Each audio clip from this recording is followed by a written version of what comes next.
పేదవాడిగా ఉండబోడని అనుకుంది. వేరే వారి ఇళ్లల్లో కూలి పని చేసి ఆ డబ్బుతో తన కొడుకును పెంచింది.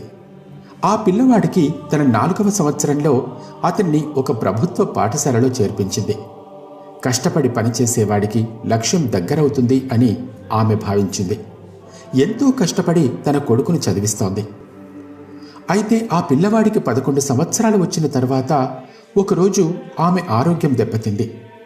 అదేదో చిన్న అనారోగ్యమని ఆమె అనుకున్నప్పటికీ కొద్ది రోజుల్లోనే ఆమె ఆరోగ్యం క్షీణించింది. ఆమెను చూసి తన కొడుకు చాలా భయపడ్డాడు. అమ్మా, నువ్వు భయపడకు, నేను వెంటనే వెళ్ళి డాక్టర్ దగ్గర నుండి మందు తీసుకొస్తాను, అప్పుడు నీకు తొందరగా తగ్గిపోతుంది అని తన తల్లితో చెబుతాడు. ఆ బాబు మాటలు విని తన తల్లికి కళ్ళ నుండి నీళ్ళొస్తాయి. బాబు, నువ్వెక్కడికి వెళ్ళొద్దు, ఇప్పుడు నా సమయం వచ్చింది, నేను మీ నాన్న దగ్గరకు వెళ్తున్నాను. నేను ఒక విషయం చెబుతాను, బాగా గుర్తుపెట్టుకో. నువ్వు పుట్టకముందు నిన్ను బాగా చదివించాలని నేను మీ నాన్న అనుకున్నాం.